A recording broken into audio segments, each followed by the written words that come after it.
Welcome back, everybody. It's time once again for Living Hope, weekly journey designed to provide hope, inspiration, and education for those living with pancreatic cancer.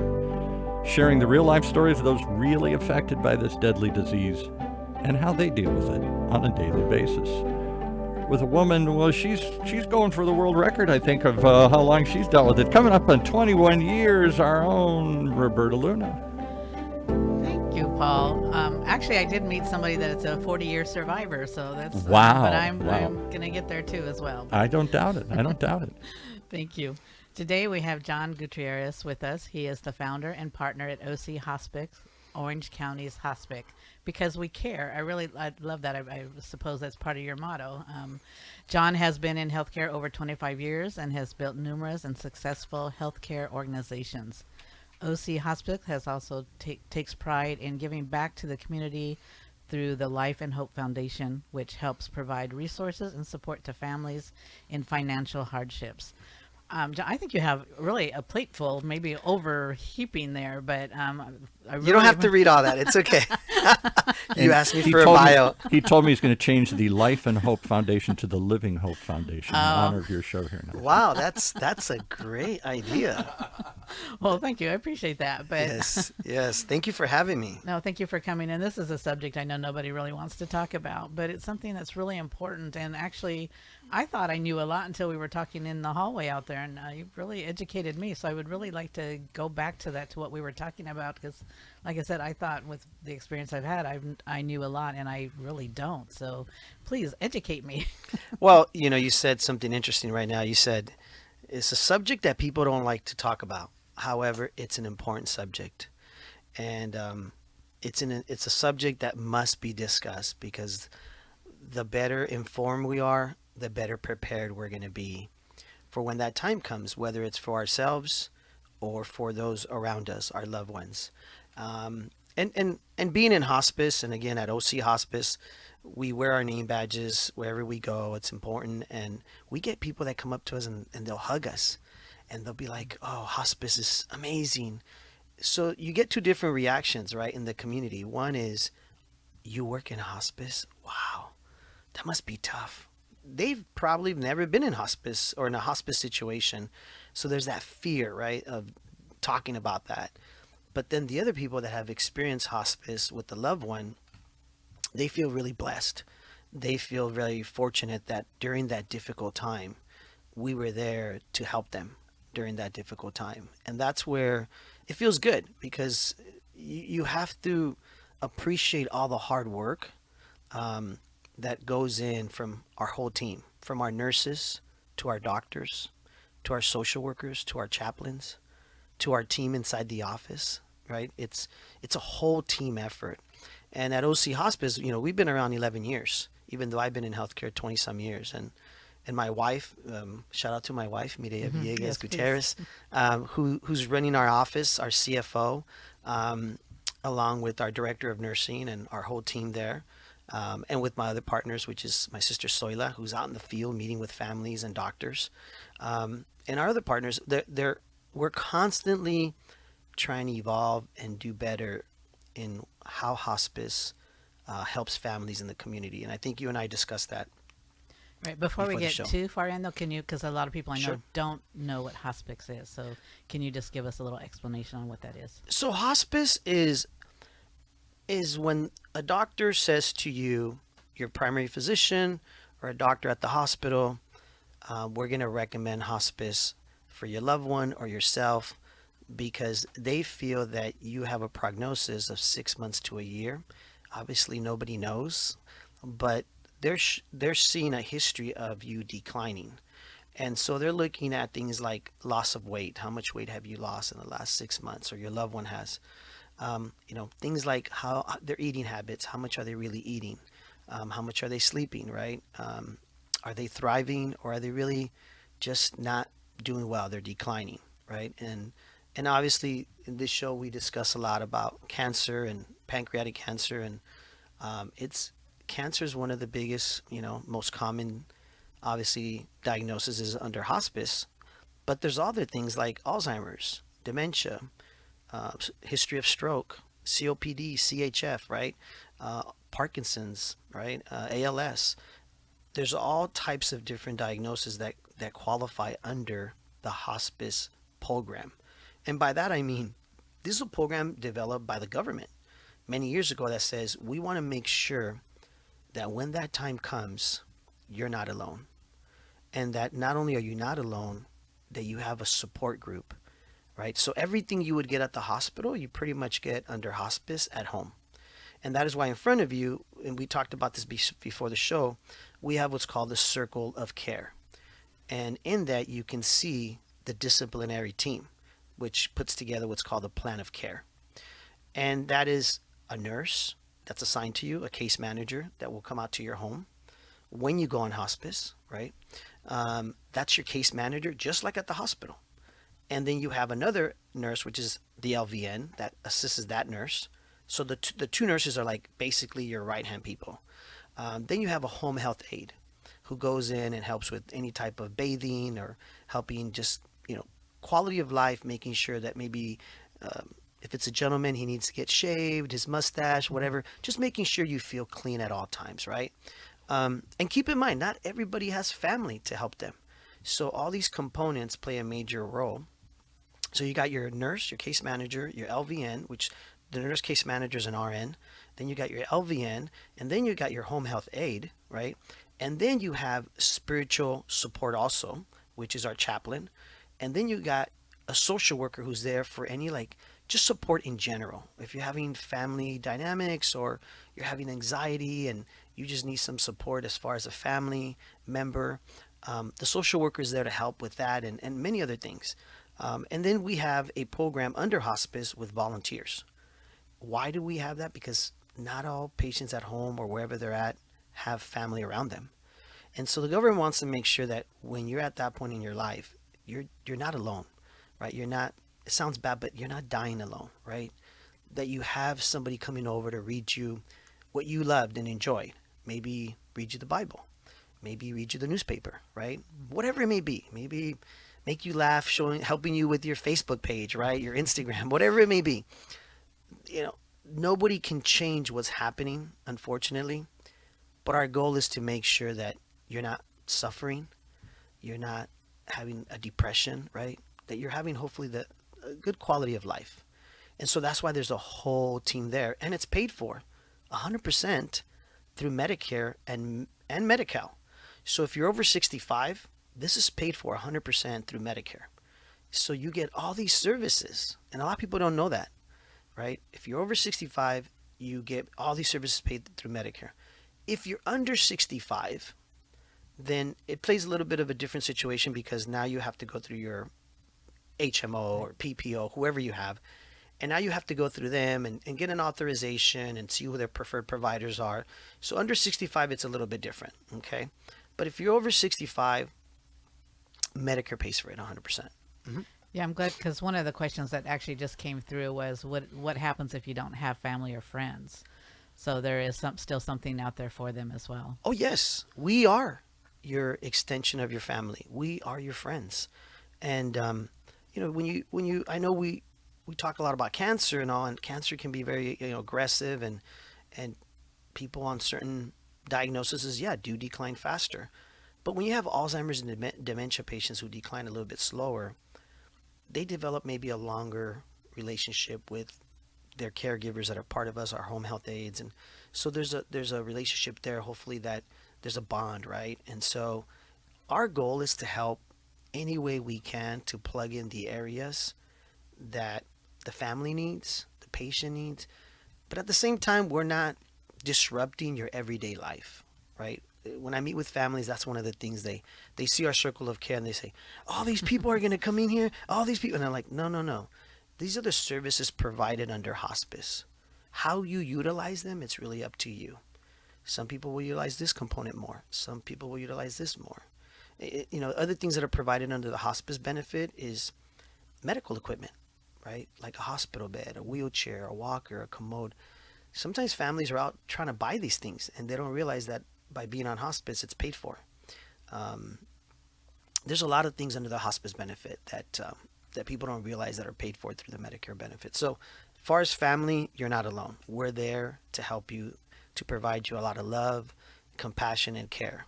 Yeah, I didn't get a chance to really use the hospice with my mom and dad because it did really happen so fast. But we had actually just started with my dad where he was in the hospital and they delivered the hospital bed and the commode and everything to his house.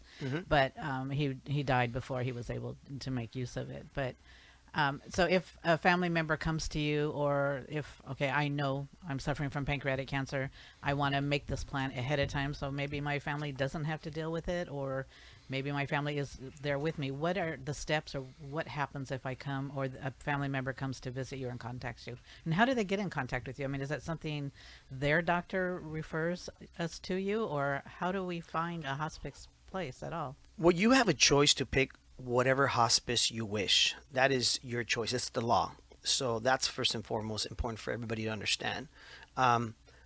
Hospice, again, it's a prognosis. You have to qualify, right, to go on hospice. So part of the process is you also have to be evaluated by our team. And then they determine, yes, you qualify based, on your situation. We can't just go and knock on people's doors and say, hey, you ready to go on hospice? It doesn't work that way. There's a whole process. We're regulated by the government, right?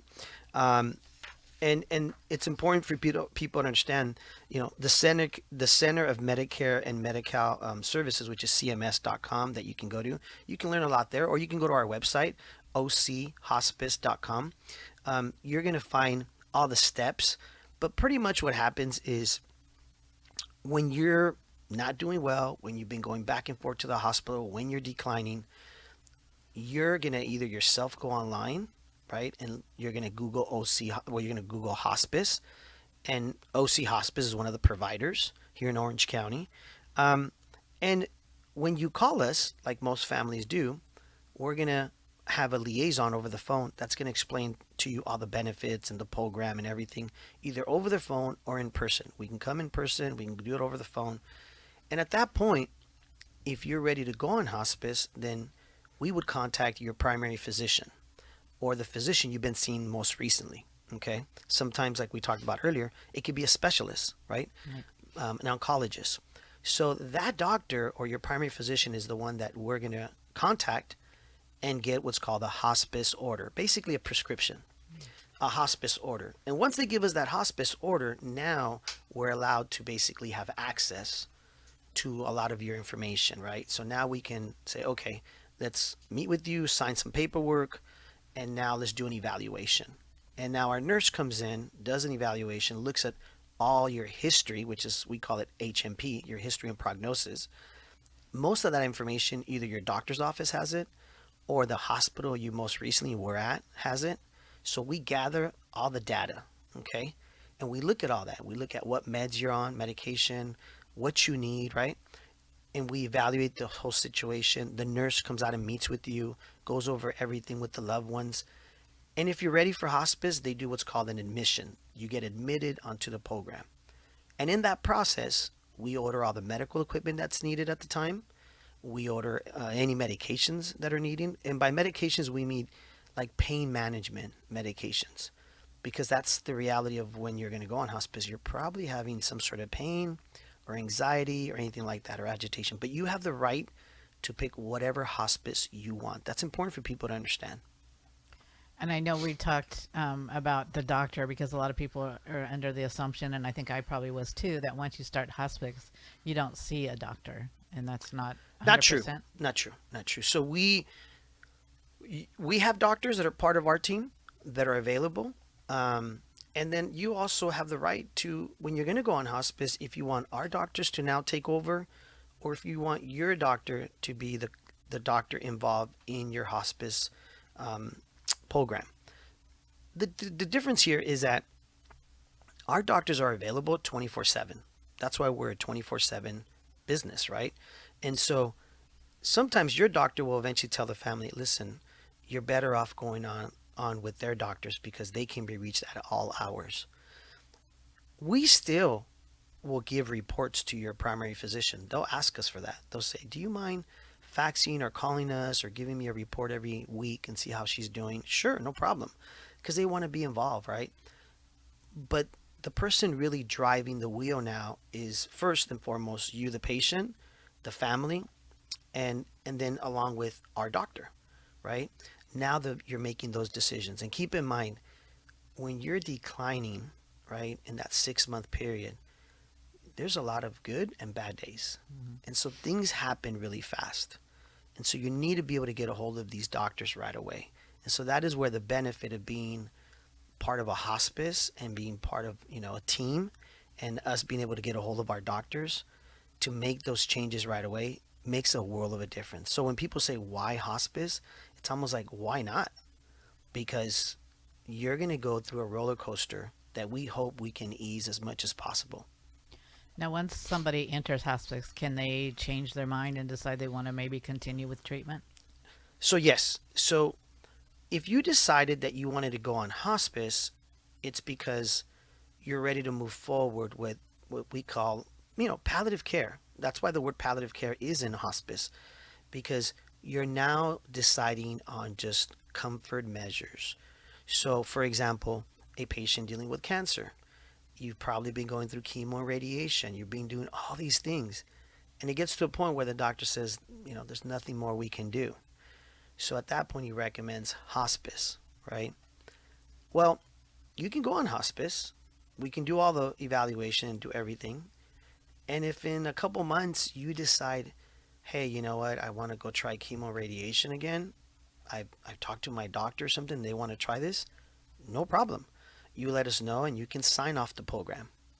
It's called a revocation letter. You revoke off the program and you can go do these things. Why is that important?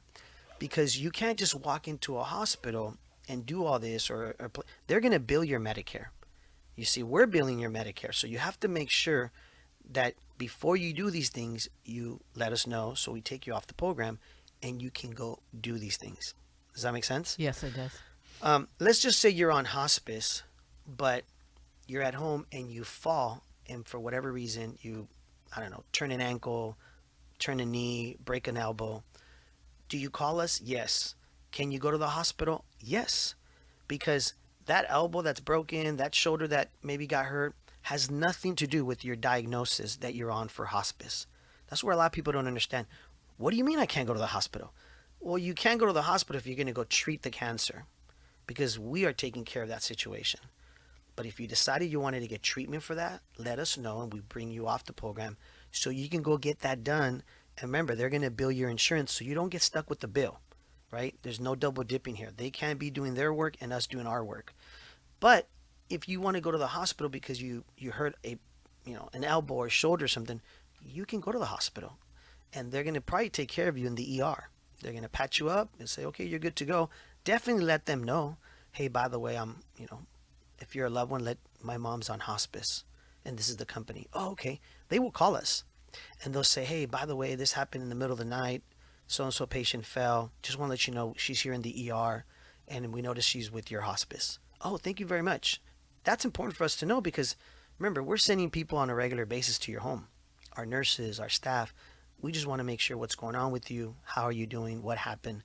Right? So it's just a matter of communicating. So if you go to the hospital for something other than the disease, they'll treat you and they'll not treat you any differently once they realize you're on hospice? Oh, yeah, for sure. You have to understand, the hospitals and the government, they appreciate programs like this. Why? It really helps their healthcare system. We're doing things that, first of all, a lot of them can't do in the hospital. They're so busy, right? Taking care of so many patients and ICU and all that. Hospice is so much more of a, delicate, like it needs a lot of time. That's why there's a whole team that we mentioned earlier, right? And the patient ratio is very different. When you're on hospice, like our hospice, OC Hospice, we try to keep our patient ratio where like our staff is 1 per, let's say 10 patients, 7 to 10 patients, right? At the hospital, a nurse can be overseeing 20 to 25 patients. Mm-hmm. So the quality of service may not be there. They're really busy, right? There's a lot going on. So that's why at some point they realize we've only done so much at the hospital for you. You're better off going home and going on hospice. You're going to get better care there from this company, from this organization. Okay. You brought up palliative care a little bit. Are you comfortable explaining the difference between the two? Yes. I mean, palliative care, it's a word that I've had doctors say, wow, I wish everything on hospice would be covered and paid for under palliative care, right? That would be the ideal dream world, but it isn't. Because palliative care, I like to call it more of a transitional kind of like program. Why? I was in home health for many years. So home health is a program that if you fall, you get, you go and you get therapy, physical therapy. So home health is, right there as a great program for that. Hospice is more like end of life, kind of like at the end of your situation, right? Palliative care is more like in the middle of the two, right? You're not sure if you're ready for hospice yet, but at the same time, maybe you're not physically as strong as you were when you were just getting physical therapy and you were younger. You're kind of stuck in the middle, right? And so palliative care is a program that the government is still looking at a lot as to how they're going to fund it, how they're going to pay for it. So palliative care, for example, we have a palliative care program, and many hospices do, but it's a very minimal program because there's only so much we can do because the government does not allow us to do more into that program. Again, we are over, this whole program is over, National Government Services, which is NGS, right? They regulate us. They're basically all the time looking at us. What are you doing? How are you doing? And they're looking and making sure that everybody's being provided the same level of care, regardless of the diagnosis, right? And so palliative care is a program that the government is still looking at how we can fund it more. But to put it in a basic way is, if you're battling cancer and you're getting chemo radiation, right? Mm-hmm. You cannot really go on hospice until you're done doing that. But you can be on palliative care while you're doing that, okay? But you can't go on hospice yet. That makes sense. Yeah, it does perfectly sense. Mhm. And that's a lot of, I've been even finding a lot of doctors still kind of confused about the two. So It is, yes. And another way to put it is, I think also if you have kidney failure, if you're dealing with kidney failure, you're doing what? Dialysis. right. You can be on palliative care with dialysis, but you can't be on hospice. It's just considered aggressive treatment. You're still treating the disease. You're still aggressively treating the disease, whether it's cancer or kidney failure, right? Right. Once you go on hospice, it's kind of like you're saying, hey, there's no more cure for it. I've moved on to the stage where now I just want to go home, be with my loved ones, wait for that day, and just live a quality of life. Which is very important. And I think Paul has a question for Sure. you. I do. I don't speak up very often on this show, but I have to put a shout out to my late mother, who at the end of her life volunteered in a hospice program back in the Midwest. And her job was to show up as people were dying. They were in the active stage of dying. She'd get a call in the middle of the night many times and rush out to be with them, because many people, a lot of people, die alone. This frightening experience when none of us are quite sure whether you're religious or not, what comes next here, and to be there with nobody. There's no family, there's no friends either around or available, or they can't handle it, or they can't get there, or whatever. Talk to me about how many people die alone and how frightening that is. Wow, that's a very loaded question, right, Paul? I Of don't course. have statistics on that, but people can go Google. I mean, it's like nobody wants to die alone. I mean, right? It's horrible. I will tell you this: we try our best to build a strong volunteer program, so we can make sure we have extra people there aside from our team.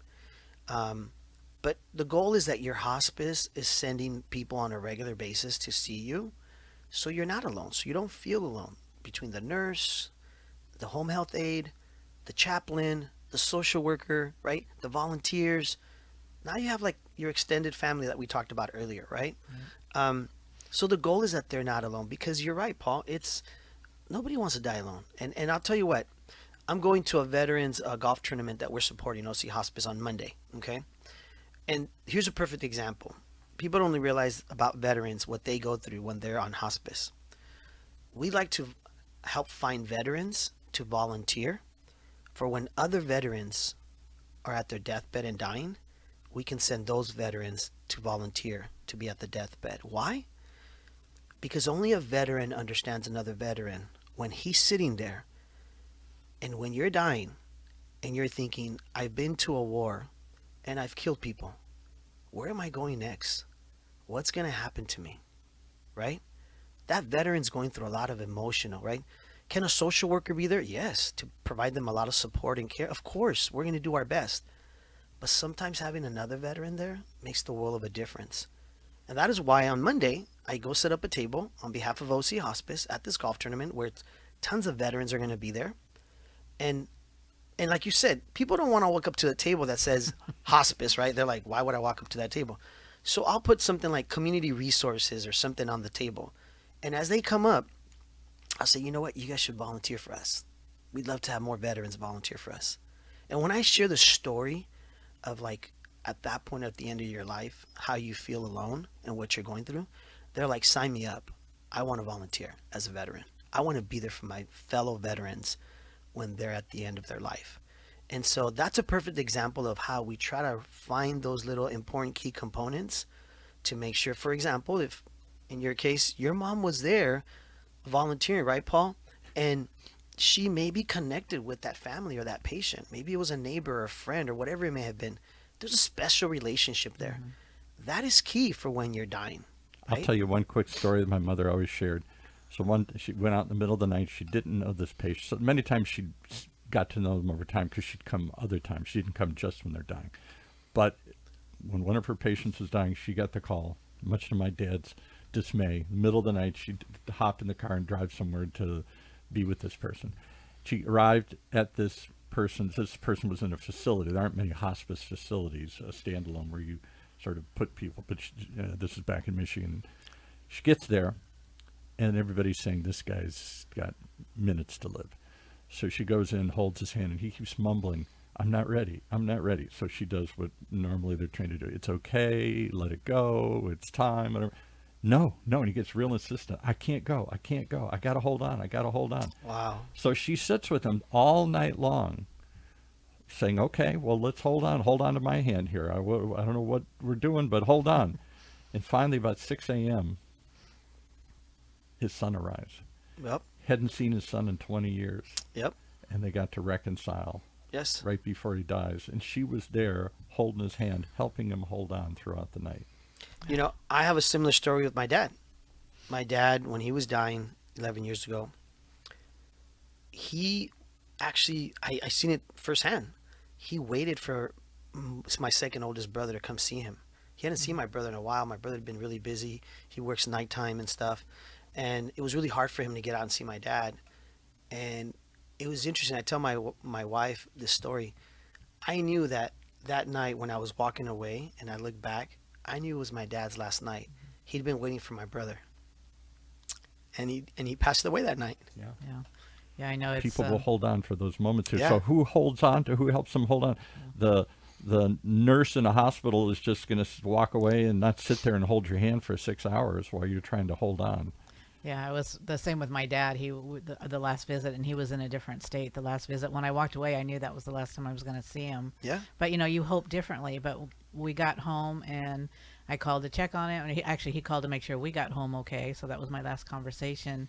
And then 2 hours later, I got this odd feeling, and so I called the hospital to see how he was, and they said he just passed, and he told us he was waiting to make sure you got home okay. Wow. So it was something, it was very it's amazing with the mind and what you can The do will, in certain, the will. My mother's sister, when she died, she was all alone. She never got married, so I was her only living relative and was out there throughout the whole thing. We did put her on hospice, and it was a marvelous, that sounds awful to say, a marvelous experience. It was a wonderful experience. It turned what it was a very sad occasion. It added some comfort and joy to her and to us. Because not only were there people there taking care of her, she was out in the desert. I couldn't be there with her all the time. I want to add on that note real quick. Bereavement is something we take very serious and we take pride in hospice. And I want everybody listening to understand that. In our hospice, through our foundation, we actually offer this really neat, that's what makes us different program. And again, it goes back to our slogan, because we care. This was something that came from when we started the hospice, and that's we offer to plant a tree in memory of your loved one, and we've done that. And I did that years ago for 3 patients that passed away in the facility within that year, and I wanted to do something for that facility there that we were working with, And I went to the activities director, and he said, we should do this. That's such a cool idea. And we went, and we had like a little gathering, celebration of life for the 3 patients that had died that year there. And we put their names on little plaques, and we planted this tree. In fact, my dad was still alive at the time, and he went with me to help me plant the tree. Years later, I went back, and that tree was fully grown, and the plaques were still, the little things were hanging there that I had printed from Things to Remember, right? But it gave that therapeutic to see this tree grown, this memory. And so our social workers follow our families of the loved ones for a whole year, if not more, if needed. And they continue to check up on them, see how they're doing. Because remember, if the husband died, now the wife is alone, or vice versa. So we want to make sure that bereavement is something that we go through over the 7 stages of grief, right? Because we have to make sure that they're okay. That's very important. You're not alone.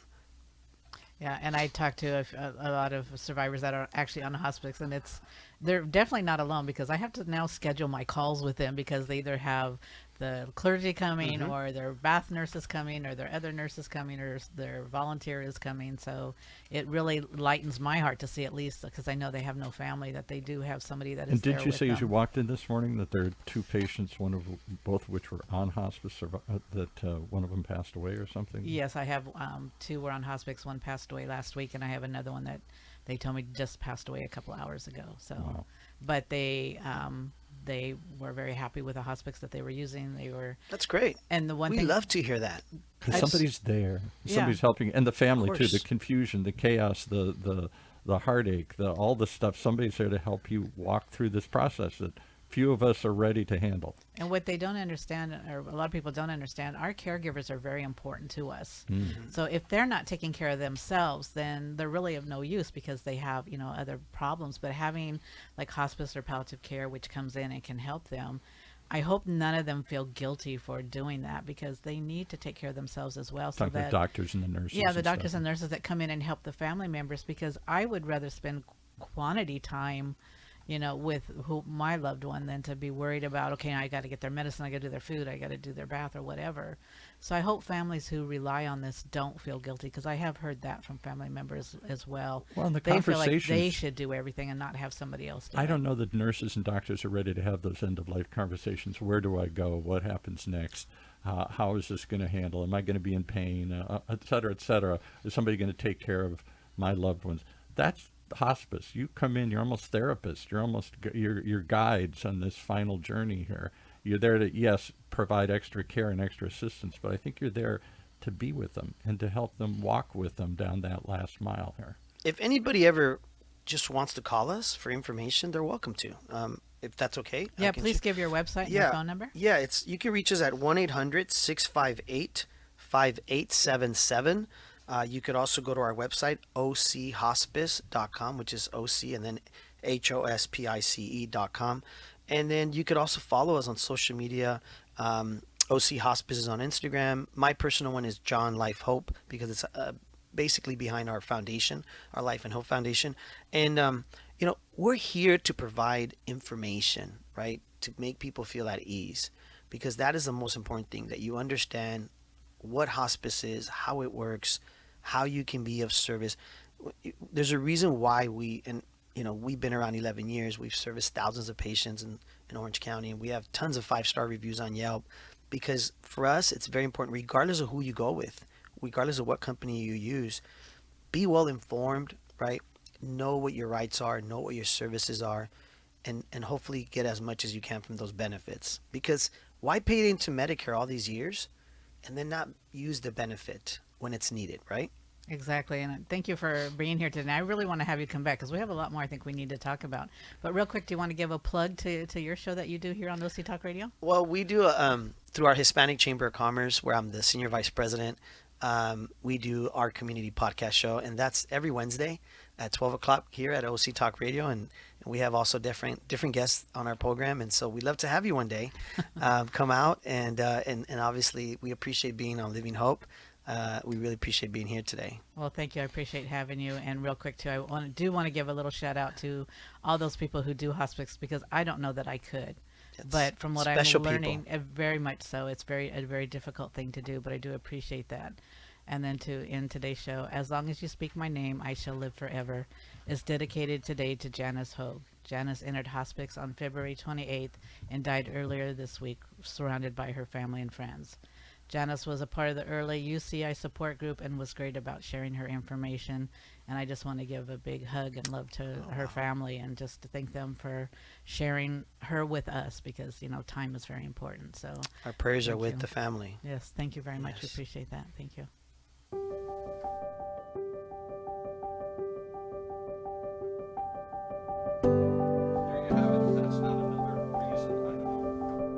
There you have it. Another good reason to tune in each and every time to listen to our Living Hope weekly journey designed to provide hope, inspiration, and education for those living with pancreatic cancer, sharing the real life stories of those really affected by this deadly disease and how they deal with it throughout the journey.